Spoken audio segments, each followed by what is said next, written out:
অসম চৰকাৰে অধ্যয়নৰত ছাত্ৰীসকলৰ বাবে লৈ আহিছে এক বিশেষ আঁচনি যেটো হ'ল মুখ্যমন্ত্ৰীৰ নিযুত মইনা আঁচনি। এই নিযুত মইনা আঁচনিৰ জৰিয়তে স্বাৱলম্বী হ'ব বহু ছাত্ৰীয়ে।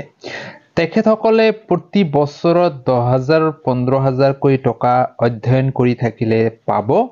তো কোন ছাত্ৰীয়ে কোন ক্লাছৰ পৰা কোন ক্লাছলৈ অধ্যয়ন কৰিলে পাব সবিশেষ এইটো ভিডিঅ'ত জনাবলৈ চেষ্টা কৰিম। তো অসমৰ মাননীয় শিক্ষামন্ত্ৰী মহোদয়ে সবিশেষ তথ্যখিনি আপোনালোকৰ মাজলৈ আগবঢ়াব, আমি আপোনালোকক সেইখিনি দেখাবলৈ চেষ্টা কৰিম।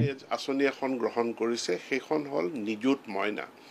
এই নিযুত মইনা আঁচনিৰ মূল লক্ষ্য হ'ল যে বাল্য বিবাহ বন্ধ হোৱা আৰু খুব কম বয়সত, বাল্য বিবাহ নহ'লেও কম বয়সতে আমাৰ ছাত্ৰীসকল তেওঁলোক যাতে বিয়াত সোমাই নাযায়, তেওঁলোকে যাতে হায়াৰ এডুকেশ্যনলৈকে আগবাঢ়ে, তাৰ কাৰণে নিযুত মইনা আঁচনিখন লোৱা হৈছে, যাৰ অধীনত যিসকল ছাত্ৰীয়ে একাদশ শ্ৰেণীত নামভৰ্তি কৰিছে এইবাৰ, তেওঁলোকে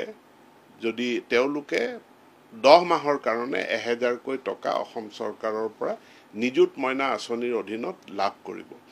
একেধৰণে যিসকলে 4 বছৰীয়া ডিগ্ৰী পাঠ্যক্ৰমত নামভৰ্তি কৰিছে তেওঁলোকেও 1250 টকা প্ৰতি মাহেকৈ 10 মাহৰ কাৰণে লাভ কৰিব। গৰম বন্ধৰ মাহটো তেওঁলোকে নাপায় আৰু এটা মাহ যেতিয়া পৰীক্ষা আৰু নতুন শ্ৰেণীৰ মাজৰ গেপ থাকে, সেই গেপ পিৰিয়ডটোত তেওঁলোকে সেই 1,000 টকাটো নাপায়।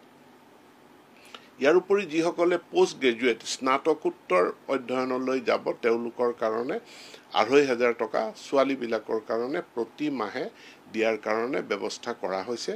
মূল লক্ষ্য উদ্দেশ্যটো হৈছে বাল্য বিবাহ বন্ধ কৰা আৰু কম বয়সতে বিয়া হৈ যোৱা, ইয়াক বন্ধ কৰি পেলাই আমাৰ উচ্চ শিক্ষালৈকে ছাত্ৰীসকলক আকৰ্ষিত কৰি লৈ অনা।